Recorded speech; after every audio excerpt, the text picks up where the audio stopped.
Good evening, good morning, good afternoon, depending on where you are in the world. We'd like to present to you three articles of interest. And before I do that, we'd like to let you know this is for review, informational, and educational purposes. It is not to take the credit for the intellectual property of the article. The full credit to the intellectual property of the article goes to the publisher, which in this case is Seeking Alpha. And our headline reads, Tesla lands key approval in Germany as it looks to ramp up production. Tesla took a major step forward in Germany when the local the Environment Ministry, granted approval for the electric vehicle maker to build a new hall in what will be the first of three stages of expansion. The initiative aimed at doubling the production capacity at the Giga Berlin to 1 million vehicles per year. The expansion plan includes new infrastructure for storage facilities, a battery cell test lab, and logistic areas. New construction will take place on land Tesla already owns. Tesla Gigafactory Berlin Brandenburg is also known as the Giga Berlin, and the company's first manufacturing facility in Europe, located in Gundelheide, about 35 kilometers southeast of Berlin. The factory began operations in March 2022 after some delays. It currently produces the Tesla Model Y, as well as the manufacturing batteries, battery packs, powertrains, and seats. Tesla has invested approximately 4 billion euros in the product and employs nearly 12,000 people at the location. It's quite a bit. Tesla has noted that the Giga Berlin features advanced manufacturing processes and is designed to be the most sustainable and efficient facility yet. The factory's location near Berlin was chosen for the proximity to the new Berlin Brandenburg Airport and the city's vibrant atmosphere.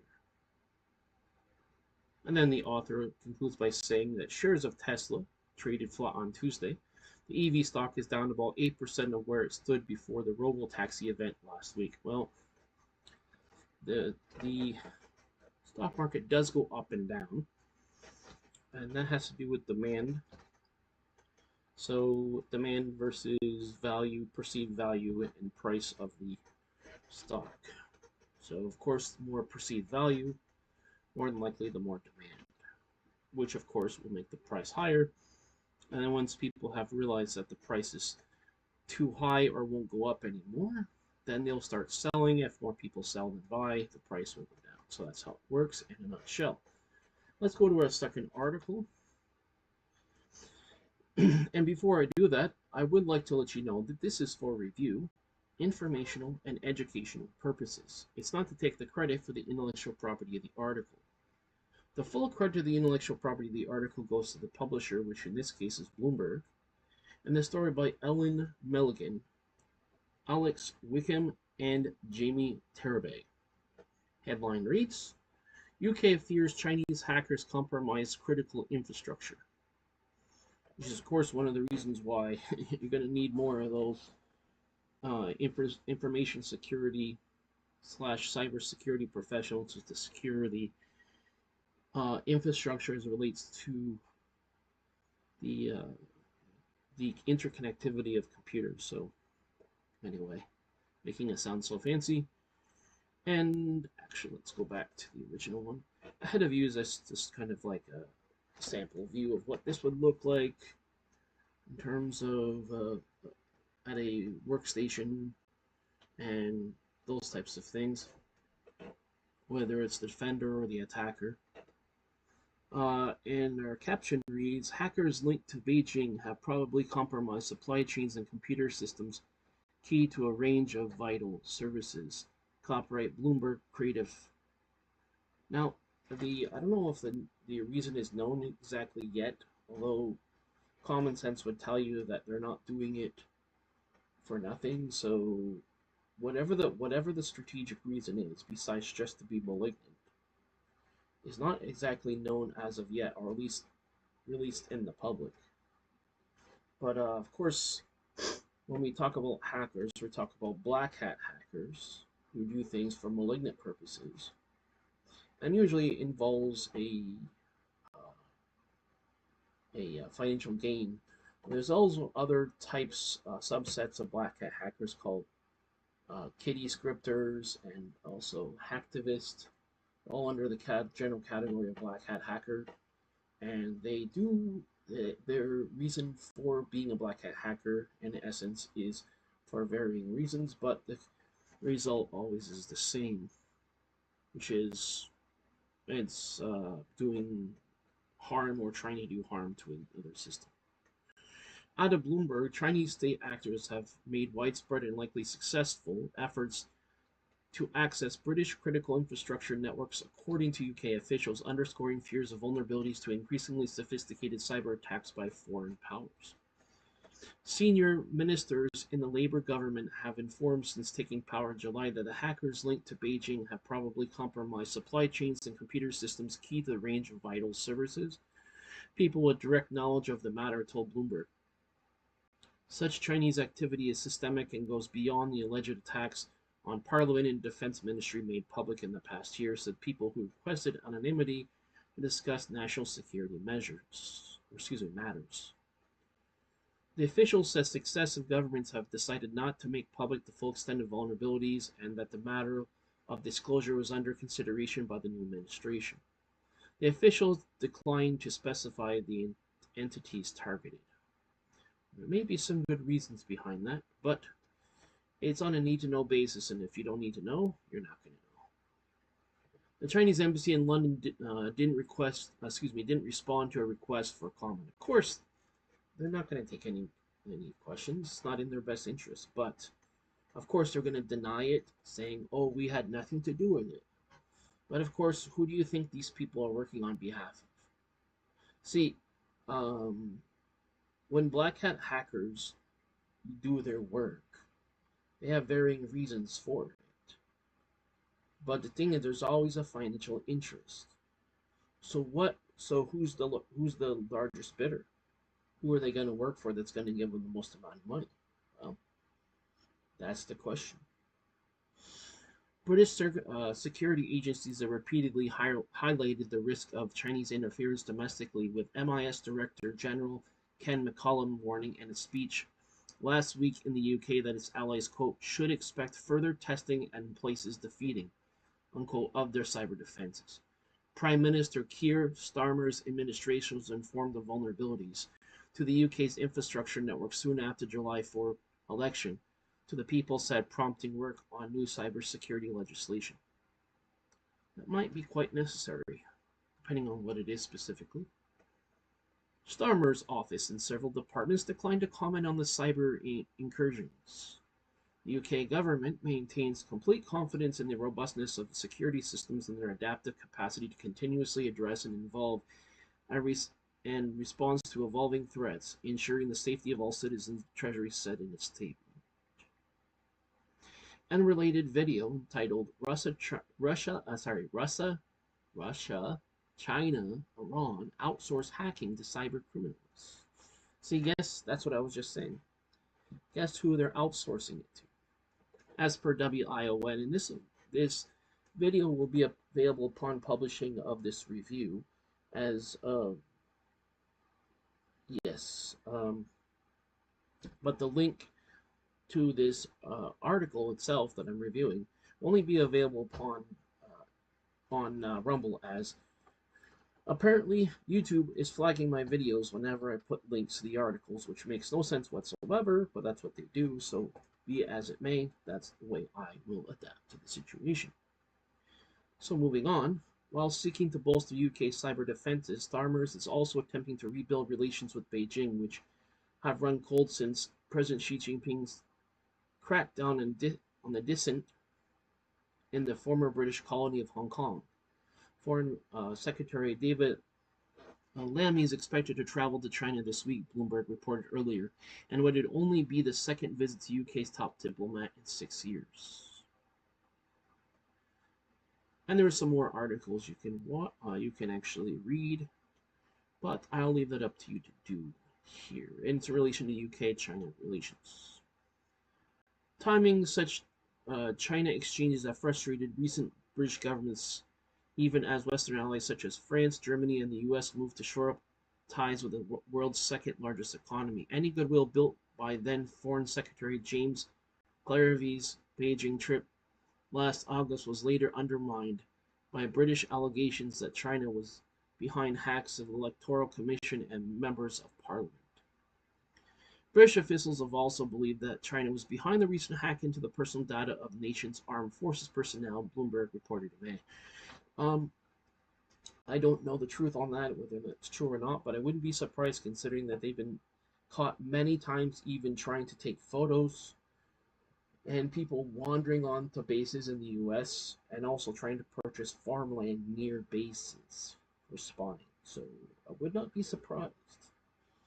I also would not be surprised because they have something called the 10,000 Talents program, which means that they want to steal, or in this case, get the information of technology so they can incorporate into their own society, of course, and by way of stealing it. Of course, they don't call it stealing it, they'll just say, well, it's this or it's that, but unfortunately, it is stealing and they're stealing it, and they're having people steal technology one way or the other, as they say, by hook or by crook. Chinese officials routinely denounce foreign allegations of hacking as politically motivated, arguing the country has been a victim of cyber attacks. Sure they have. Since when and since how? Sure. Yeah, and I'm Peter Pan. The Chinese embassy in London condemned claims that agents was behind the Ministry of Defense data breaches as, quote, nothing but a fabricated malicious slander. Okay, so who did it? The Marshmallow Man? The friendly Casper, the friendly ghost? It just happened on its own, right? Okay. The listener can come to their own conclusion. The government is drafting a cybersecurity and resilience bill which plans to pass it next year. Legislation aims to ensure that the UK's critical infrastructure is secure, focus on transport, energy, drinking water, health, and digital infrastructure, as well as online marketplace, search engines, and cloud computing service. That's probably quite prudent. The newer attacks are believed to have targeted defense and energy entities, government agencies, and the National Health Service, as well as private business focused on cutting-edge technology, the people said. The personal communications of senior politicians are another area of concern raised by officials, with several successful attempts to access politicians' data beyond that was made public. Why? Because they want to extort individuals, getting leverage over people so they can slowly enhance or advance their agenda that they have one step at a time. The mistake people make is they think, oh, well, this one operation is going to do all of it. No. They're going to pick away at it and chip away at it and chip away at it until they get to it. So that's what it is.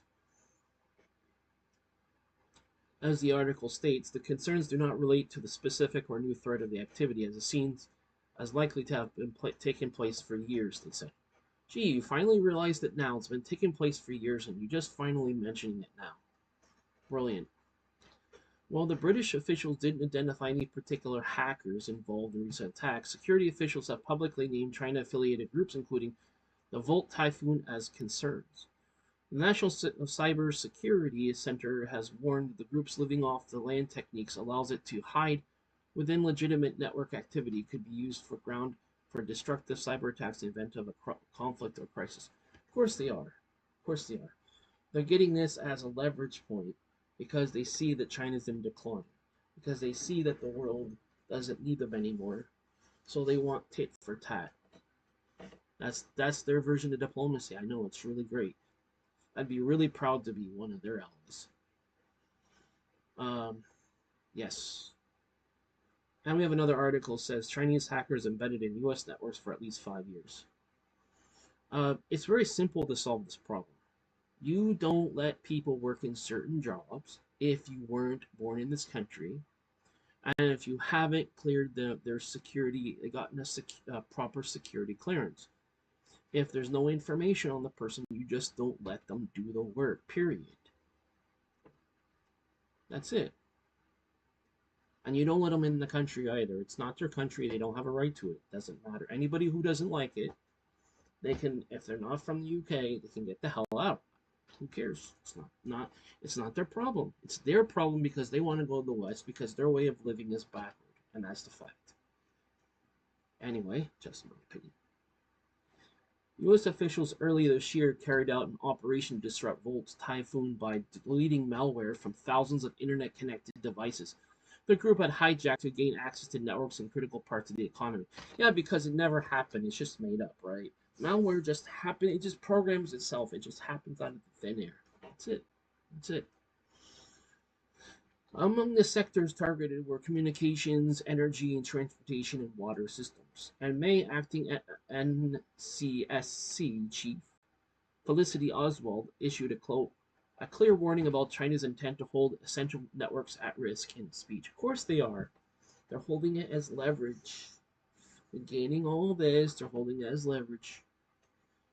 You know, anybody who wants to test this information out should take a cybersecurity course, should learn in depth about what is going on, and do it in a comprehensive assessment, and then they'll understand. But yeah, they've been caught many times, so it's although I can't say for 100% sure, I can say it's more likely than not, and that's what's credible. Not well, I don't know if 100% sure, so no.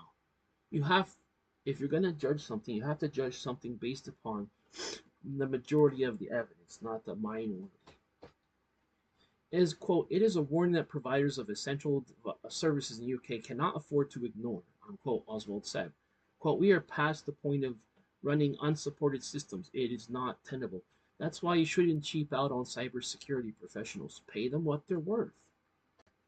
It is essentially when you have them work for them, assuming they've been cleared and there's people that are safe to have, you can see them as basically insurance.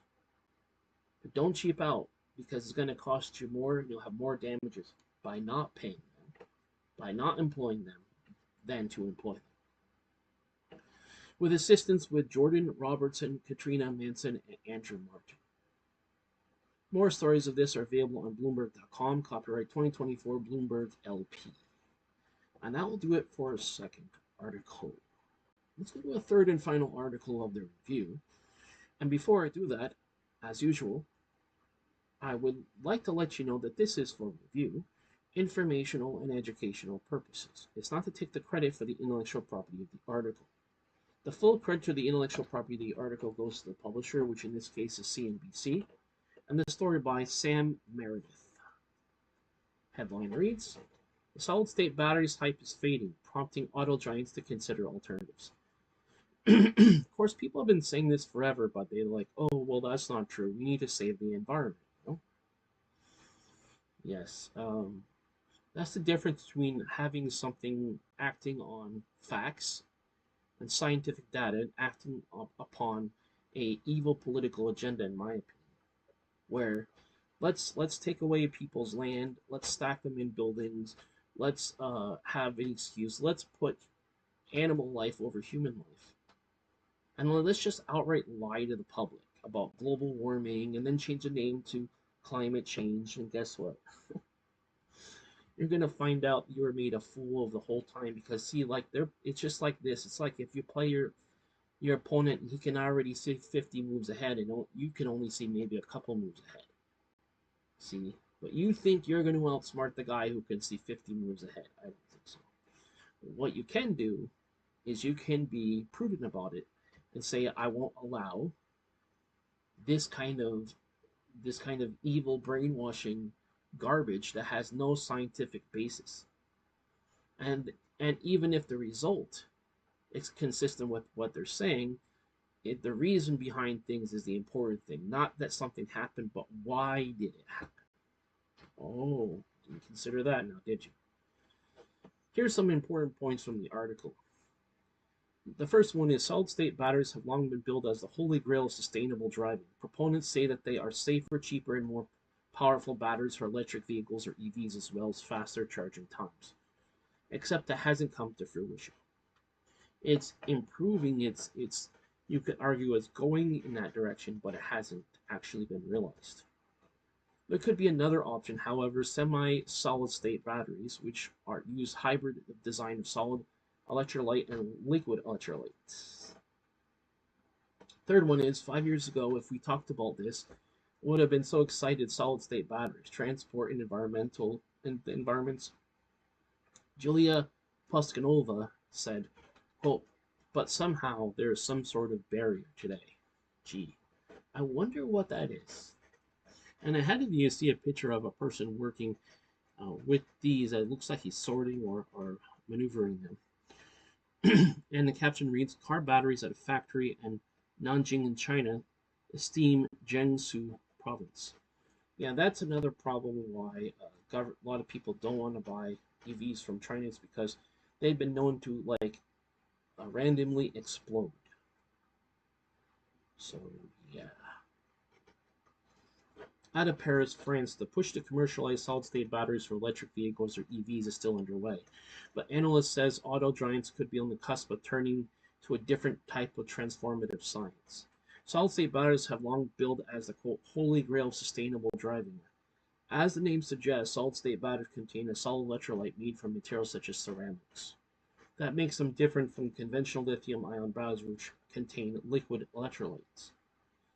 The next generation technology theoretically packs more energy into each volume than lithium-ion batteries. Proponents say it's often safer, cheaper, and more powerful batteries for electric vehicles or EVs, as well as faster charging times.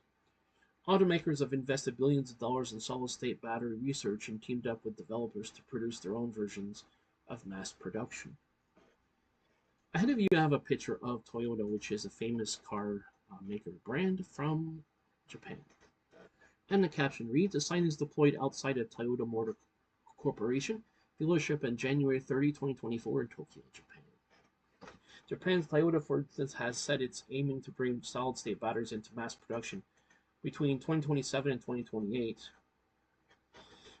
The automaker said in a recent breakthrough its bid to improve durability of the technology means that the battery is expected to a wide range of 1,000 kilometers or 621 miles and a charging time of just 10 minutes. We've got a couple years to see how well that does. Japan's Nissan said in April it plans to launch solid-state batteries for EVs by early 2029, while Germany's Mercedes-Benz Group and U.S. battery startup Factorial said on September that they're working together on the solid-state battery will be available for production by the end of the decade. Factorial also has joint development agreement with automakers including Stellantis, Hyundai, and Kia. The average range for EVs in the US is nearly 300 miles or 483 kilometers on a single charge, according to the Environmental Defense Fund, which, while the time it takes to charge a battery-powered EV can take 20 minutes or several hours. Several hours? Really? That's crazy. Depending on the car and the speed of the charging point. Yes, that if it's several hours, that's not useful. Several hours. I could see somebody being patient with 20 minutes or something. It is situational, so if you have several hours to wait, it's one thing. But I don't think people who need to go from point A to point B want to wait several hours. So I don't think that's useful. 20 minutes is possible, although still a little bit long. And then the other thing is their reason for actually having them is based upon a lie because it said, well, zero carbon. But the thing is, it's impossible because you had to actually burn carbon to make the battery and all the components. You have to use carbon to charge the vehicle. And anything carbon based outside of that also is giving off carbon. But what they're not telling you that CO2 is actually needed by trees. And in return of that, it gives off oxygen.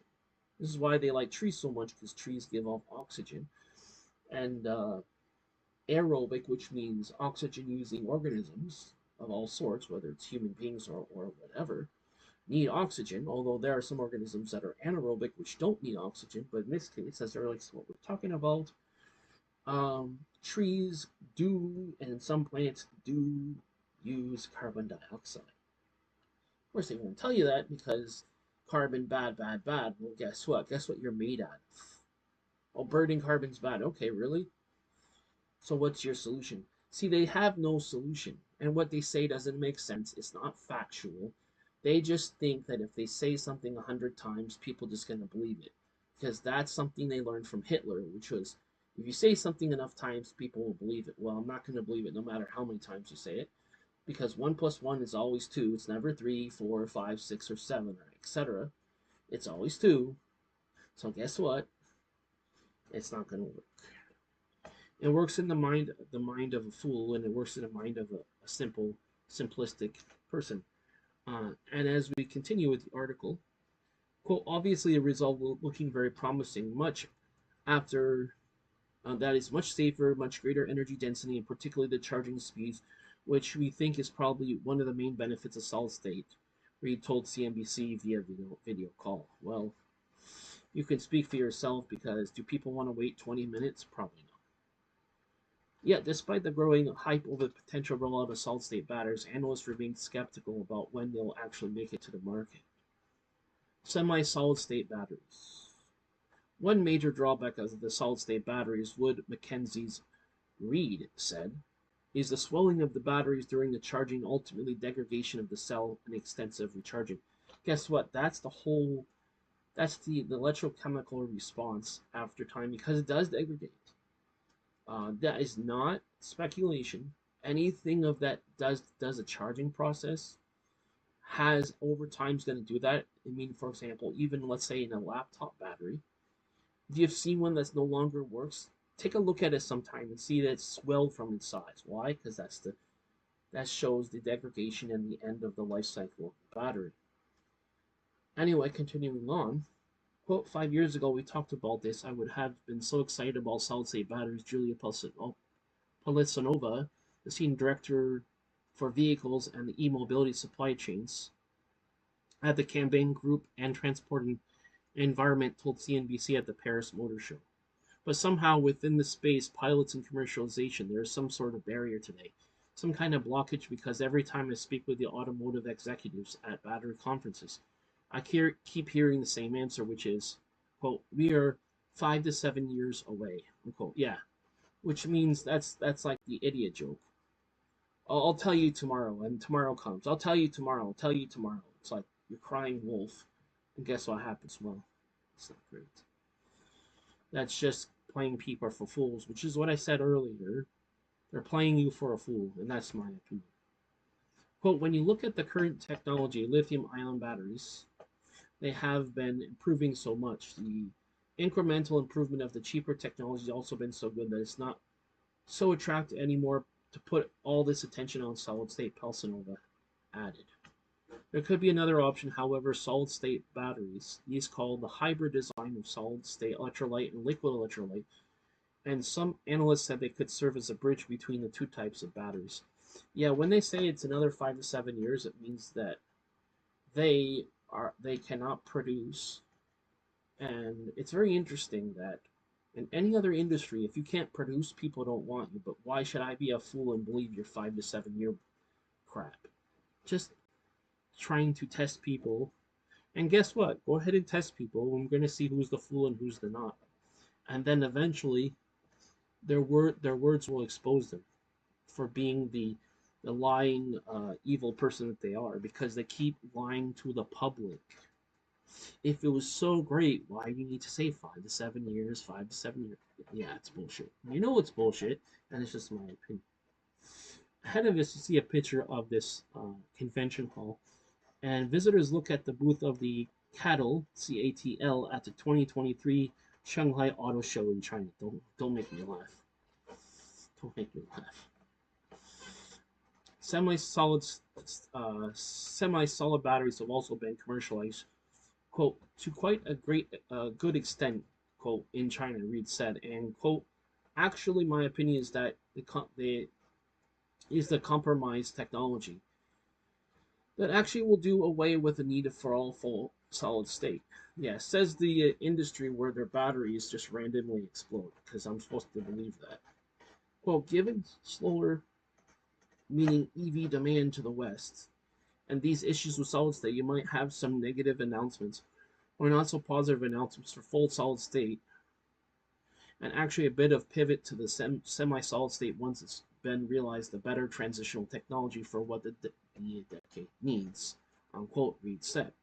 Development of semi-solid state batteries is primarily being led by Chinese companies including CATL, one of the world's largest battery producers, and the likes of Wei, is it Lion, Qingdao Energy, and Gongfeng Lithium. Chinese EV maker NIO has also commercializes 150 kilowatt semi-solid state batteries for its EVs with its range of 1,000 kilometers. Separately, Gongfeng Li Energy, a subsidiary of Gongfeng Lithium, is producing semi-solid state batteries for EVs with a range of 530 kilometers. Lithium-based battery, quote, still the way to go. Well, speak for yourself. I don't think so. Transport Environmental Palsanova says he's seeing progress for the semi-solid state batteries in China because, quote, because whenever it is that understands how to make batteries will always be making the next one. It's kind of an awkward way of putting it. Unquote. Quote, I think there's been a lot more attention and commercialization in the lower cost innovations in opposed to solid state. It must be because the vehicle space, the performance is already good enough. Yes, we can talk about trucks and planes, but in the vehicle space, 600 to 800 kilometers is fine. It's enough. Unquote, she said. And ahead of you see a video entitled Need for More Production Costs in the Lithium Market, says the analyst. That'll be available upon publishing of this review, but the link to this article will only be available on Rumble as YouTube is flagging videos of mine that have links. I suspect they don't want competition from Rumble because Rumble is not censored. It's easier to make ad revenue, and there's more for your thought, and of course we want to control the narrative. And when they do thought control by trying to control people's speech and compel people's speech. But guess what? It's not going to work because people just move over to Rumbles, which is, of course, what they're afraid of. Not everyone is convinced of the imminent pivot to semi-solid batteries or the hype over the mass rollout of the solid-state batteries over the next few years. Well, the reality is that for now we're looking at the EV space, lithium-based batteries, meaning are still on the way to go, unquote. Michael Widmer, head of the materials research of Bank of America's Global Global Research told CNBC's, quote, Squawk Box Europe, unquote, on October 9th. Quote, that's the mainstay, and it will probably stay like that for the next 5 to 10 years, unquote, he added. Well, guess what? What the article doesn't tell you is that BMW's already find a way around this by using hydrogen for its engines. And as you know, European car makers are one of the best car makers in the world for their technology. The only difference is that their marketing and their approach to sales is different because they're not trying to sell in bulk. What they're trying to do is sell according to a niche market of people who can afford the price, and they're focusing on quality and not quantity. So that is the difference. So, would like to ask your opinion about these 3 articles. And by the way, it'd only be available on Rumble. So if you'd like to add your opinion of 3 articles, you're welcome to do so, as the comments will be disabled on YouTube. I will have the name of my Rumble channel, which that you'll need to create an account to actually post a comment on the channel, although you can also watch this on my Rumble channel even without an account. So that is of the 3 articles. The first one being Tesla lands key approval in Germany as it looks to ramp up production. The second one being UK fears Chinese hackers compromise critical infrastructure. And the third one being solid-state batteries hype is fading, prompting auto giants to consider alternatives. Well, my opinion is that they're finally forced to admit that it was all hype. It wasn't as good as they said it was, even though supposedly they've made some improvements. It's just not tenable. It's just not viable or practical. So unfortunately, I think it's been a failure. Yeah. As a power source, I think it's been a failure. The bells and whistles inside of the car looks cool, especially if you have a Tesla. However, I don't like the range on it, and I certainly don't trust EVs that come from China. So, just my opinion, and that's the purpose of this review. So, I'd like to take this time to thank you for watching this review, as you could be watching any other science technology related review video. Excuse me. What I'd like you to do, please, is first please click like on the video. That way, I'll be pushing the algorithm and more people will be able to view it and enjoy it. If you haven't already, please click the subscribe button. That way I'll have access to all the content on this channel, as I certainly do have a variety of content on this channel for you to benefit and enjoy from watching those videos. In addition to that, if you haven't already, please click the bell button. That way I'll be notified of all my future videos. So that way when a new video of mine comes out, you won't miss it because you'll be notified accordingly. So I'd like to wish you a great day wherever you are in the world.